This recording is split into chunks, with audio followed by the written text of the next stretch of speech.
Uma leli vangeli lombuso lingakashonyayelwa kwizizwe zonke, kube ngubufakazi, the end will not come. Uthe kushumayeze ngabe umpostoli noma ngabe umprofeti noma ngabe umvangeli noma uthisha noma umelusi, uthi ekushumayela ebekudlulisa kuye ethi nami my fellowship is with the Father and the Son. Nawe ngizothi yiba nobudlelwane noBaba neNdodana kaNkulunkulu oyinkosi yethu uJesu Kristu.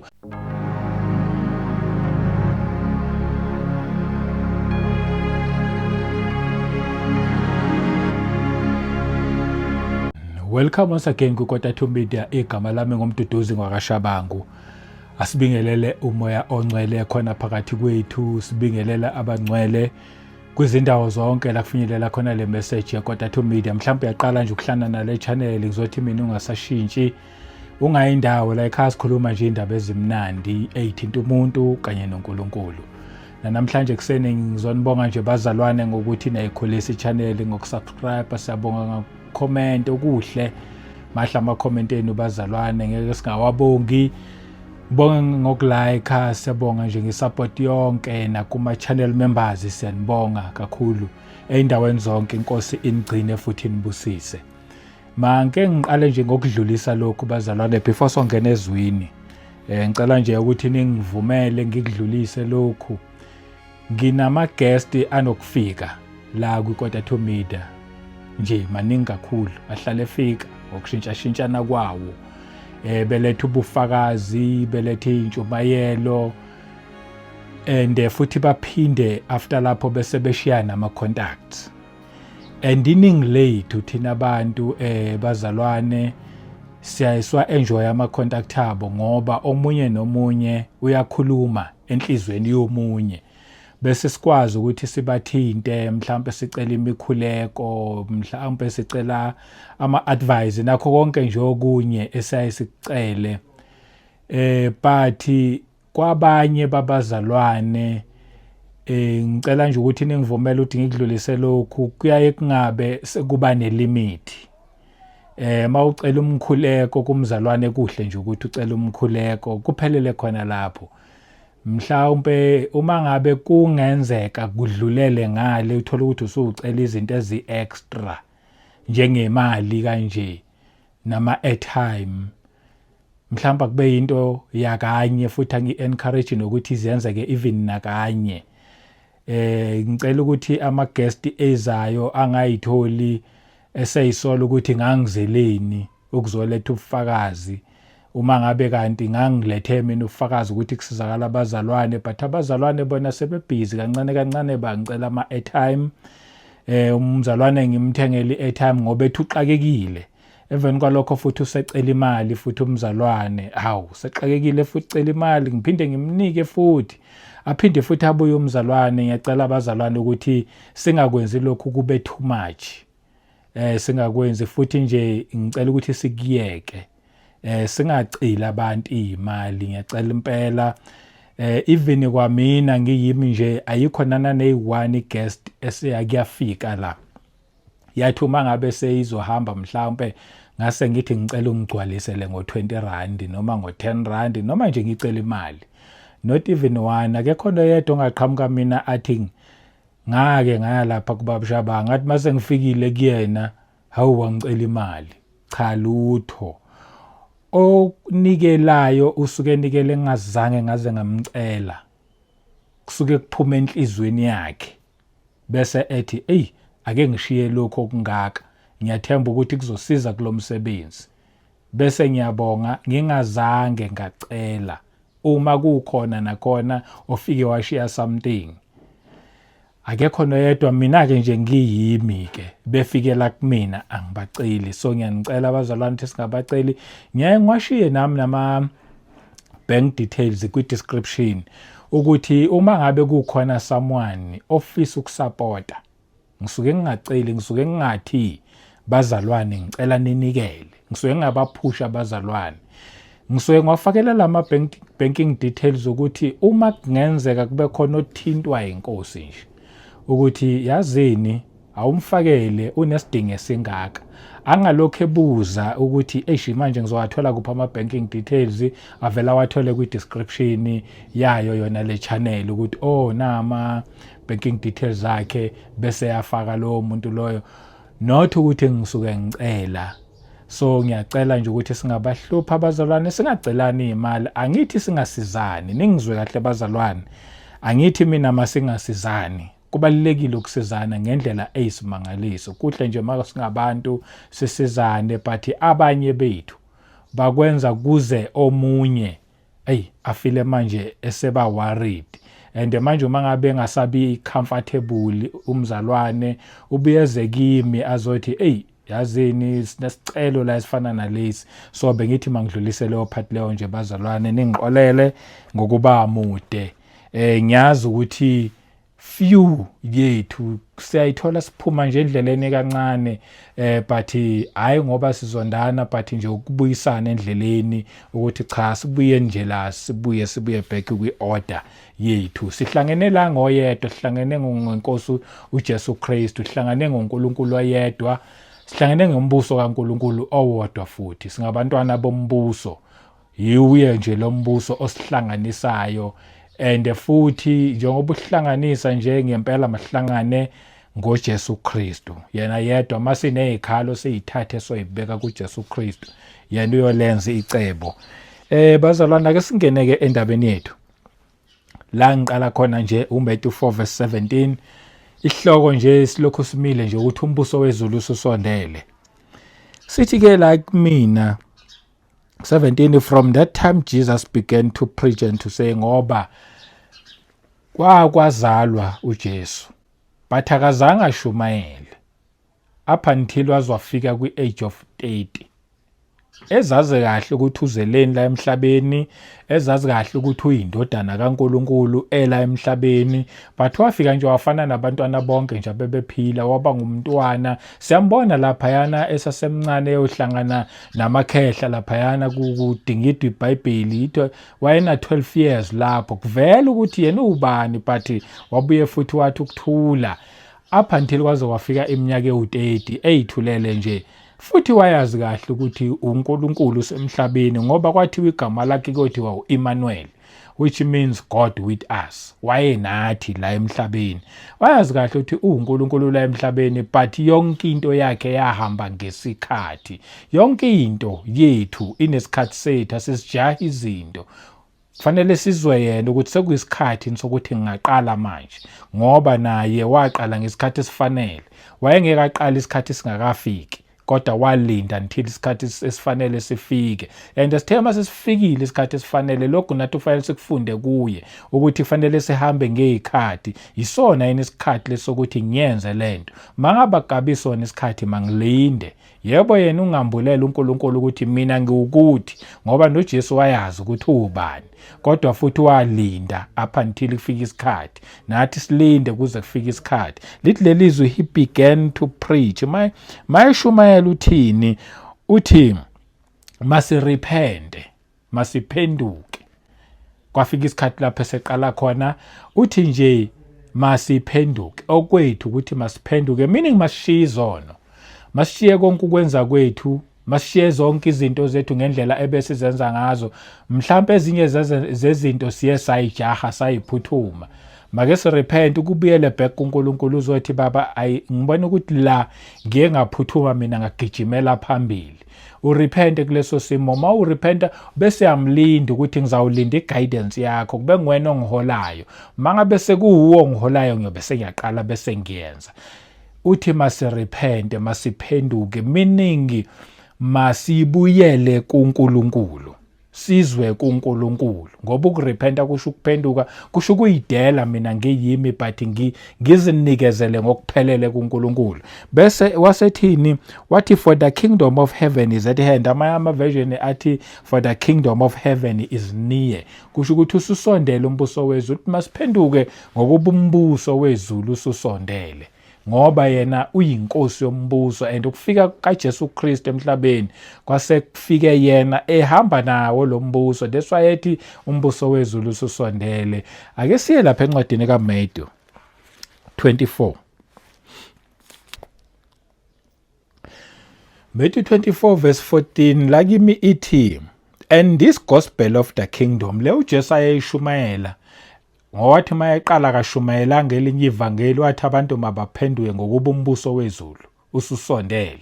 Wayishumayela ivangeli lombuso wezulu and samthola ngempela uJesu Kristu kancane kancane wayekhuluma ethi umbuso wezulu futhi wayezelethe even nemifanekiso ama-parables. Umbuso wezulu ufana nokuthi umbuso because wayelokhu ehleli nje kuthenini umbuso wezulu. Uthi-ke lapha-ke, and this gospel of the kingdom will be preached in all the world as a witness to all the nations. Leli vangeli lombuso uma ungambhekisise kahle uJesu Kristu uma ngabe eshumayela leli vangeli lombuso yena esahamba la emhlabeni elishumayela wayehamba veza ukuthi mina ngiyindodana kaNkuluNkulu, mina ngithunyiwe, mina noBaba simunye. Yabona wayelokhu ayiveza nje indaba engikuzwa uBaba ekusho yilokho engikukhulumayo, engibona uBaba ekwenza yilokho engikwenzayo. Ukhuluma lokhu akuzwayo, ukhuluma lokhu akubonayo. Ivangeli lombuso linjalo, sifakaza ngesikuzwayo, sifakaza ngesikubonayo evangelini lombuso. And this gospel of the kingdom ilo shunyayelwa kumhlaba wonke kube ngubufakazi kwizizwe zonke. Lo shuyela kumhlaba wonke. Mala liyabona nje kufanele leli vangeli lombuso. Ngiyabona akhona ama-gospel. Maningi ama-gospel. Khona manje-ke nje sekukhona this gospel of holiness. Maningi bekukhona i-gospel of prosperity. Maningi nje ungawacabanga na owakhumbulayo gospel of this, gospel of this. Kulungile. Asiwabone wonke. But nayi le ela eBhayibhelini, this gospel of the kingdom. Kwi-kingdom ikhona i-holiness. But kufanele ihlale kwi-gospel of the kingdom. Ile kingdom ileza kushunyelwa kumhlaba wonke. Abayishumayelayo kube ngubufakazi kwizizwe zonke. Shuthi ushumayela leli vangeli ulishumayela ehamba ngobufakazi. Shuthi uzwile, ubonile, ingakho efakaza ngoba you can't be a witness. Uwitness ngento ongayibonanga. Asikwazi ukuwitnessa nge-hearsay. Ukuthi nje uma ngabe kuukuthi eJoburg kube nokudubulana, makube nokudubulana kwakhona ababoshwayo bese kuthiwa kufuneka ufakazi. Kusuke sikhulunywa ngomuntu obonile. Akhulunywa ngomuntu otsheliwe nje ozwe hearsay ukuthi ngizwe kuthiwa mabedubulana kuye kwenzakala 1 2 3. Makukhulunywa ngofakazi khuluma ngomuntu obonile. Ngiyibonile uzibane Donse Sibhamu enza 1 2 3. Kanjalo naleli ivangeli lombuso lokushunyelwa as a witness kube ngubufakazi kwizizwe zonke. Shutho yobe lishumayela uyobe ebonile. uJesu wayilida lendlela. Wathi ngikubona uBaba ekwenza lokho engikwenzayo. Wayebonile. Wayefakaza ngakubonayo naye enguJesu Kristu. Ake siqhubeke nalo. Lithi to all the nations bese lithi and then the end will come. Emva kwalokho the end will come. Uma leli ivangeli lombuso lingakashonyayelwa kwizizwe zonke kube ngubufakazi, the end will not come. Kumhlaba wonke the end will not come mangabe kungakenzeki lokho. Uma sisashumayela lawa amanye amavangeli asikafiki kwi-gospel of the kingdom. Nakhona mase siyishumayela this gospel of the kingdom fanele siyishumayele as a witness. Shuthi lo muntu ubonile, lo muntu ufakaza ngakwaziyo kumhlaba wonke kwizizwe zonke. Lithi lelizwi emveni kwalokho and then the end will come. Uma ngabe kungakenzeki lokho ngeke, the end will not come. Ingakho kufanele nathi sihambe enyathelweni zika Jesu Kristu.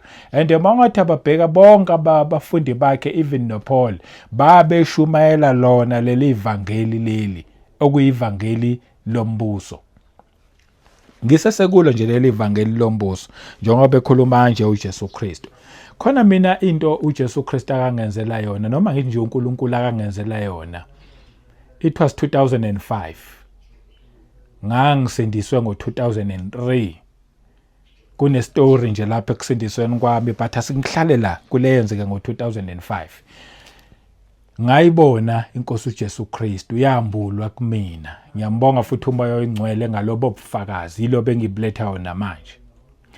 Ngayibona inkosi uJesu Kristu yambulwa kumina la engangikhona, ngoba lithi lelizwe uma ngabe likhuluma lithi ngeyinsuku zokugcina uNkulunkulu uyakuhlisa umoya ongcwele, lithi abancane bayokubona imibono, abadala bayokuphupha amaphupho. Ababona imibono abancane, but uma ngabe lisho kanjalo alichazi ukuthi uma ngabe sewumdala ngeke usayibona imibono. Akuchazi futhi ukuthi uma ngabe umncane ngeke uphuphe amaphupho amini. Itholakala lapha kuJoel nakwizenzo futhi kuchapter 2 ukuthi umoya ongcwele uyokwehlela kwinyama yonke. Mawusufikile umoya ongcwele uyambula lamaphupho nalama visions, kuyambula. Yini okuyambulayo? nguJesu Kristu. Umoya ongcwele wambula uJesu Kristu. Nami ngangiqeda kubhabhadiswa ephusheni. Kwakuyiphupho but kwangesiliphupho, kwakuwumbono. And kuwumbono but ivision, ngoba kunephupho uthola ukuthi iphupho nje lingena meaning, bese kuba nephupho but ubona ukuthi leli iphupho futhi line meaning. Leli phupho leli reality. Phela uNkulunkulu ukuthi kwabanye uzokhuluma bebhekile, babone bebhekile. Abanye kufanele ukuthi baze balale relax, kube quiet kubona, and then uNkulunkulu bese yafika kubona ephupha umuntu, but usuke ngaphuphi, usuke ebona lowo muntu. Sasiqeda kubhabhadiswa, masiqeda kubhabhadiswa ngangingedwa, ingakho ngithi sasi angibazi kodwa labe ngangibhabhadiswa nabo. Ngaphuma mina mangima ngapha, kwakukhona abasigqokisayo, ngagqokiswa ngapha. Mangiqeda nje ukugqokiswa, ngiyambona lo muntu ozayo, because at that time angazi ukuthi ubani, but ngiyambona lo muntu ozayo uqhamuka phezulu kwindawo engathi i-building, but le building engathi inama steps, ehlela phansi. Uqhamuka phezulu, ehla ngama steps.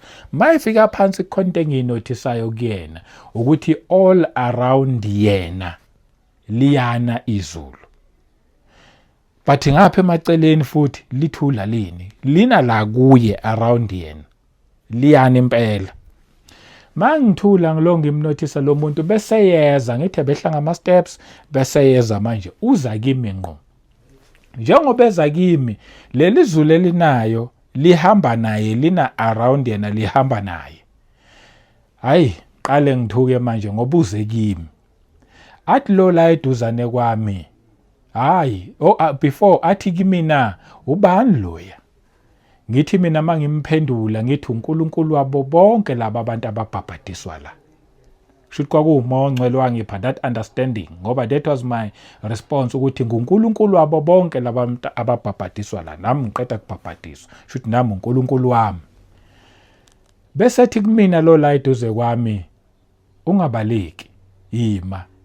Ngibone mina uyesa. Bese kufika lento yokuthi mina ngiyazazi ngiyisoni kangakanani, ngiyibona ubuwiki bami, ngibona ukuthi phela lo ume ngangithinta definitely ngiyaphile ngofa nokufa. What I did, ngabamba lo othi mangabaleki ngesandla, ngabaleka naye.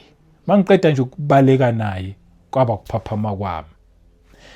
After some time mangilonga ilifunda iBhayibheli, because into mangabe siyikhuluma sithi sinemibono sibonile, kufanele sikufakazele ngezwi ukuthi fine ngiyakuzwa uthi ubonile, kukuphi ezwini. Makungekho ezwini singakuthathi, futhi makukhona ezwini sikwamukele.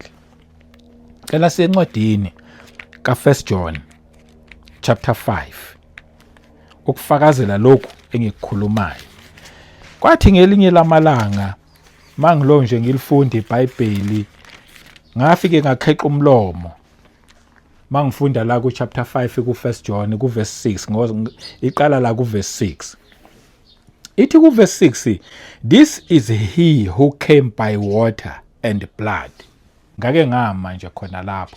Ngiyazi abanye mabel interpreter leli verse bali interpreter ngohlobo lokuthi ngoba uJesu wabhabhadiswa emanzini, ebhabhadiswa uJohn umbhabhadisi, emveni kwalokho abethelwe esiphambanweni malithi and blood.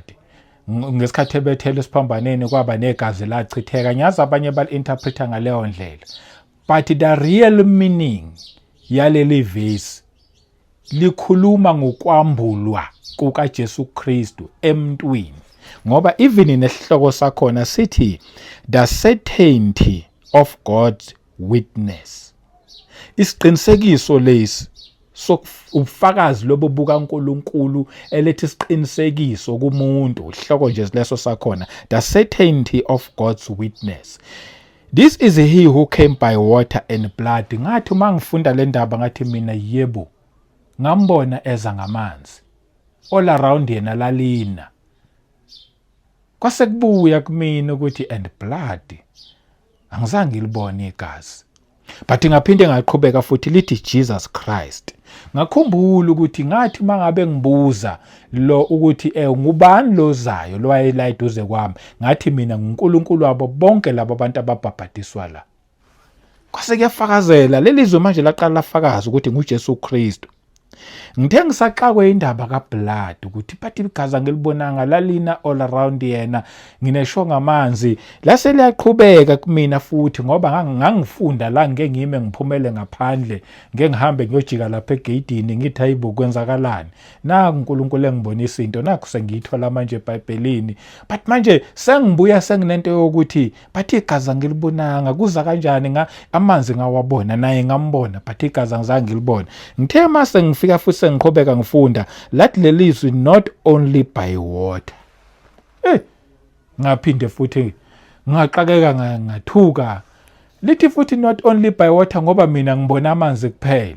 Ngaphinde ngama ngeke ngisukume, angiyazi into eyayenzeka ngaleli alanga leliyana uNkulunkulu ukuthi uMoya oNgcwele wayela eduze kwami engifundisa. Kwakuyisimangaliso nje ngizoze ngize ngizofika kuleli verse leli.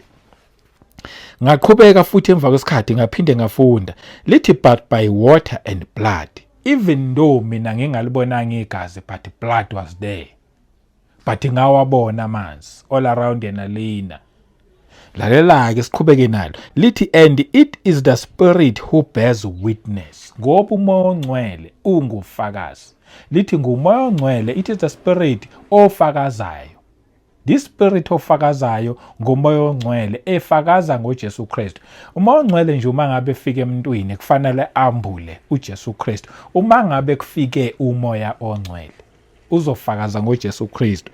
Lithi because the Spirit is truth. Washo noJesu Kristu wathi ngiyanishiya noMoya oNgcwele okungumoya futhi weqiniso.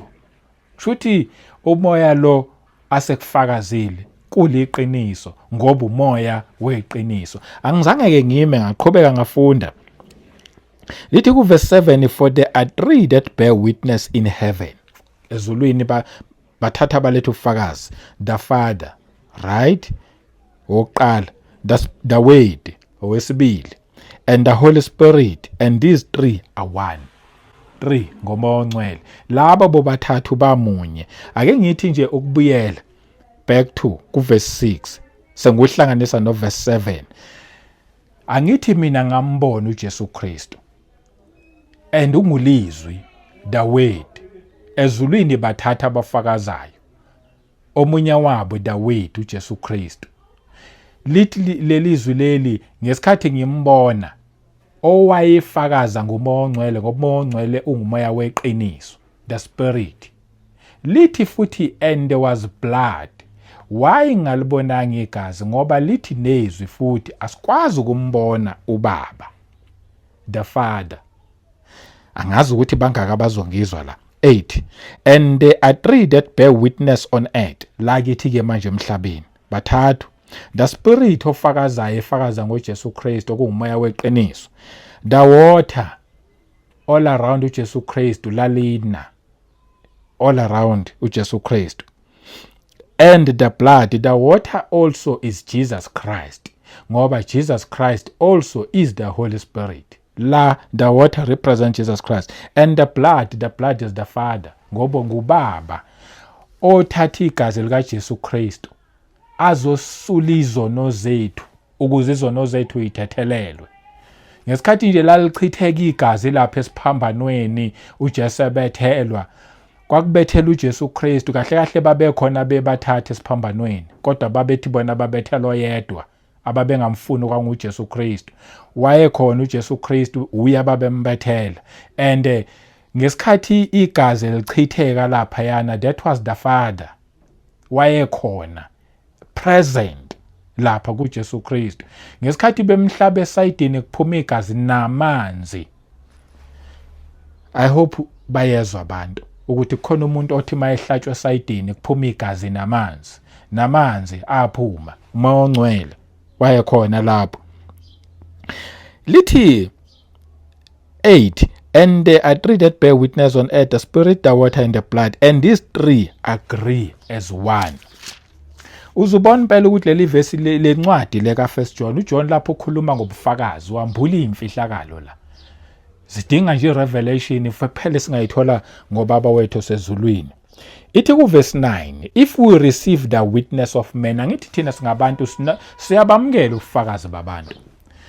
Mangabe bema ufakazi beme lapha emasontweni sithi manje sesivula isikhathi sokufakaza ezomunye athi ngangigula uNkulunkulu wangiphilisa buhle lobo bufakazi ngangifuna umsebenzi ngawuthola ufakazi ngawuthola umsebenzi nalobo bufakazi buhle athi omunye uNkulunkulu usengenzele umusa ngithenge nemoto buningi ubufakazi obulethwa abazalwane. Lithi ke if we receive the witness of men befakaza ngoNkulunkulu, the witness of God is greater, for this is the witness of God which he has testified of his Son. NoNkulunkulu naye uyafakaza. Yabona nje nathi masilokhu sifakaza sithi uNkulunkulu usenzele ini nani noNkulunkulu naye ebantwini bakhe naye uyafakaza. But manje uNkulunkulu mangabe lethu ubufakazi bakhe bungobukhulu ngoba yena ufakaza elethu ubufakazi ngendodana yakhe afakaza ngayo. 10, he who believes in the Son of God has the witness in himself. I believe iliyezwakala. Okholwayo indodana kaNkulunkulu unobufakazi kuye. He who does not believe, God has made him a liar, because he has not believed the testimony that God has given of his Son. Khona nje njoba ngibuletha lobu bufakazi ababafundisa noma babashumayeli abathi ayikho lento ayikhuluma uMduduza ayikho amanga. Ngibhekene naleyo nto esikhathini esiningi ngishumayela ezidimeleni ngithi mangibuletha lobufakazi bangizwe sengizwa ukuthi bathi abanye babashumayeli uNkulunkulu uyongishaya because mina ngiqamba amanga ngoNkulunkulu ngikhuluma into engekho. Some people they don't want to believe this testimony, and uNkulunkulu ubulethile lobufakazi and ubufakazi bungendodana yakhe. Futhi ayangilethe omunye ufakazi ngoba labe ngikhuluma ngoJohn eletha lobufakazi ayasiye kuHosea. Akisiye kuHosea ngoba lithi ufakazi lithi izwi ngobufakazi bababili nabathathu every matter is established. Mhlawumbe omunye ngathi angikwazi ukuma ngendaba kaFirst John yona yodwa ngithi yikho lokho engangikubona ezwi ngesikhathi uNkulunkulu engibonisa. Khuluma ngobufakazi la. Hosea 6 verse 3. Let us know, let us pursue the knowledge of the Lord. Kushuthi manje we are getting deeper eyintweni zikaNkulunkulu ekwazini uNkulunkulu. His going forth is established as the morning. Bese ke nawa lawa amazwi. He will come to us like the rain. He came to me 2005. Ngawubona lo mbono ephushini. He came to me like a rain. Lithi wathi uHosea prophet ukuthi yilokho kuyokwenzeka. Wathi he will come to us like the rain. Engikhulumayo ingakho kwesinye isikhathi uma ngabe umuntu elethe ubufakazi ngiyaye ngibuza ukuthi kukuphi ezwini. Ingoba mina lo nkulunkulu engimkhonzayo angambulela khona kufanele kube sezwini. Makungekho ezwini anguthathi. Makusezwini ngiyakuthatha. Nginobufakazi obunye uNkulunkulu angenzela bona ngo2015. Ngize ngathola incazelo ngo2022. Ngangayikhulumi lento. Ngithule nayo ngithi ikuphi ezweni ngangicabanga ukuthi into engekho ezweni. Ngangiyibuza ukuthi uNkulunkulu wayenzani kumina ngoba ngikaze ngiyizwe lento eBhayibhelini. But ngithe uma ngabe sengithi hayi khona sengiyihlupha 2022 impela yophela if not early 23. Hey, ngathola isimanga ukuthi igcwele iBhayibheli yonke yimi nje owayevalekile ngaleso sikhathi leso. Angingakukhulumi ngoba ngangingazi ukuthi ngizokufakazela ngithi kukuphi ezweni. Soxoxa but ngelinye ilanga. Lithi he will come to us like the rain, like the latter and former rain to the earth. Eza kuthini? Bengiletha nje ufakazi bazalwane ngoba lithi lelizwe uthi uma ngabe khuluma kuMatthew 24 uthi and this gospel of the kingdom. To me this gospel of the kingdom is the gospel yama testimony. Is the gospel yezwi futhi. Konke sikufakaza ngakho sifakaza sibonile. Uthi so this gospel of the kingdoms will be preached in all the world. Bese lithi as a testimony. Shuthi la embusweni wezulu kukhulunywa noma kukhuluma abantu bekhuluma bebonile futhi bezwile. Asivale ngale 1 John chapter 1 ngifunda nje amavesi ambalwa la from verse 1 lithi ihloko sakhona what we heard, seen and touched. Verse 1 that which was from the beginning, which we have heard, izwi ulizwi, which we have seen with our eyes, esimbone ngamehlo ethu, which we have looked upon, sambheka sambona, and our hands have handled, concerning the word of life. Ekhuluma ngezwi lokuphila. 2 the life was manifested, lokuphila kwambulwa. It was manifested. Ukhuluma ke uJohn lapha eletha lobufakazi noma lelizwi bona babehamba naye. Thina sesingofakazi ngoMoya oNgcwele efakaza ngeNkosi uJesu Kristu. Elithi uNkulunkulu uyafakaza and ufakazi bakhe bukhulu efakaza ngendodana yakhe. This and the life was manifested, which and we have seen. Underline those words, and we have seen. Yamuza uJohn eshumayela la. Khuluma ngakubonile and heard okay. The life was manifested and we have seen and bear witness. Sibonile futhi siyafakaza. And declare to you that eternal life. Ngoba njengoba nami ngiletha lobufakazi ngizodeclare this eternal life, lokuphila kwingunaphakade okuza ngoJesu Kristu. Uma ukholwa kuJesu Kristu, ngamthola ngo2003 ngasurrender emoli not emasontweni. Ngathi uJesu Kristu uyinkosi nomsindisi. Ilife yami yashintsha from that day. Ngathola lokuphila kwingunaphakade. Emva kwalokho ngihamba ngithola ama testimonies. Ngwaphiwa nguye uMoya oNgcwele ethumela esebenza uNkulunkulu esebenza ngoMoya oNgcwele. Lithi ke lokuphila kwingunaphakade which was with the Father and was manifested to us. 3 that which we have seen and heard we declare to you. Wayekhuluma uJohn ngaba behamba naye. Futhi wathi noma esedlulile emhlabeni waphinde wafa ngoba wafa uJesu Kristu esebetheliwe. Waphinde wavuka bambona still. Yilo abashumayela ngaye okuphila kwingunaphakade nathi njengoba sishumayela ngaye simbonile simaziye futhi engukuphila okungunaphakade. Yilokho esikulethayo. That you also may have fellowship with us. Umuhlanganyela kanye nathi thina sithi umuhlanganyela kanye nathi hayi ukuthi kuphelelela kuthina but idlula kithi shona kuNkulunkulu. Siyakudlulisa sithi hamba ophelela kuNkulunkulu lokuyena owadala umuntu nomhlaba nezulu. And truly our fellowship is with the Father and with his Son Jesus Christ. Ukuhlanganyela kwethu kunoBaba nendodana yakhe inkosi yethu uJesu Kristu. Ingakho asikugcini kuthina. Kahle kahle ivangeli lombuso alimgcini umuntu kuya, alimgcini esontweni, kodwa liyamdlulisa umuntu. Alimgcini kumfundisi, alimgcini kumprofeti, alimgcini kumpostoli, ngisho noma ngaba powerful kangakanani. Ivangeli lombuso, angisho lamanye amavangeli awamasonto nani, but hello mbuso uthe kushumayeze ngabe umpostoli noma ngabe umprofeti noma ngabe umvangeli noma uthisha noma umelusi, uthi ekushumayela ebekudlulisa kuye ethi nami my fellowship is with the Father and the Son. Nawe ngizothi yiba nobudlelwane noBaba nendodana kaNkulunkulu oyinkosi yethu uJesu Kristu. Mawungaphelelela kimi. Yebo impela uyawezwa lama teachings, uyawathanda namandla impela futhi uyaphila emveni kokuba sewazwile, but musukuthanda mina I'm just a vessel nje, mina ngumlomo nje okhipha amazwi lawo okuphila, but dlula kimi, mina ngumuntu ngifana nawe, dlula kimi. Nangofanele ukuhlonishwa uNkulunkulu wadala amazulu nomhlaba, wasithanda wasilethela indodana yakhe ogama layo linguJesu Kristu. Nangoko kufanele umkhonze. Lo mbuso ivangeli lithi nje masiyokhonza yena sonke, singakhonzani sodwa emasontweni. Iningi lethu sigcina sesikhonzana sodwa emasontweni, sigcine singasaphelelanga kuyena, kanti bekufanele sidlule sophelela kuye. And masiphelela kuyena, yena wambula izinto ngomoya ongcwele, and lezi zinto azambulayo zingendodana yakhe nguJesu Kristu oyinkosi yethu.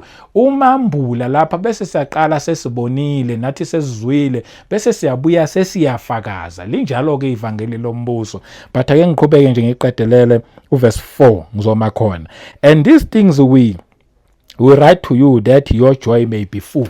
Khuluma uJohn ethi siyabhala lezi zinto ngoba babhala bafaka la encwadini ukuze sijabule thina uma ngabe uNkulunkulu ezenza lezi zinto, bese manje sikufakazela ngezwi, kube nathi isijoy ngaphakathi kwethu. And nami njengoba ngikhuluma ngiyabhala enhlizweni yakho, but angibhali ngephepha nangepeni, ngamazwi, ukuthi ke manje uthi mawulalela usho ukuthi yazi mangake ngiphelele kuNkulunkulu, ngivele nje ngibuyele kuyena, ngizinikezele kuye, okusho ukuthi uNkulunkulu nakimi lento angayenza. And manje ngesikhathi uyizwa lento ufuna ukuphelela kuyena, kuba nathi isijoy evukayo ngaphakathi kwena, khona le njabulo, because ukuhlanganyeleni noNkulunkulu, ekuhlanganyeleni noJesu Kristu, ekuhlanganyeleni noMoya Ongcwele, ngeke ungabi nenjabulo ngaphakathi kwakho.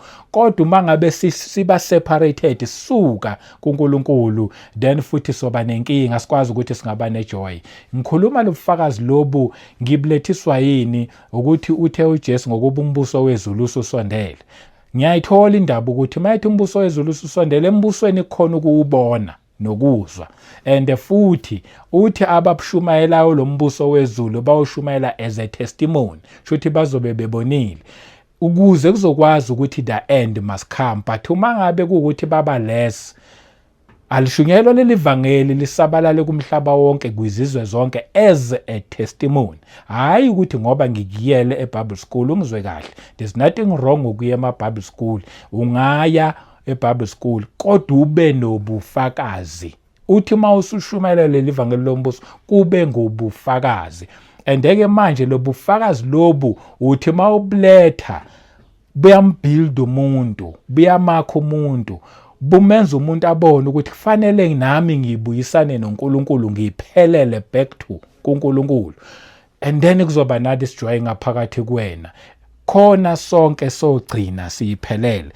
Lalela, okubaluleke kunakho konke ubudlelwane bomuntu noNkulunkulu, ukubuyisana komuntu noNkulunkulu. Yilokho nje bengizokukhuluma namhlanje. Inkosi ayinibusise kuyindawo zonke, enigcine ngomusa futhi wenkosi uJesu Kristu. Nginithanda ngendlela esimangaliso. Asiphinde sihlangane kwivideo elandelayo. Amen.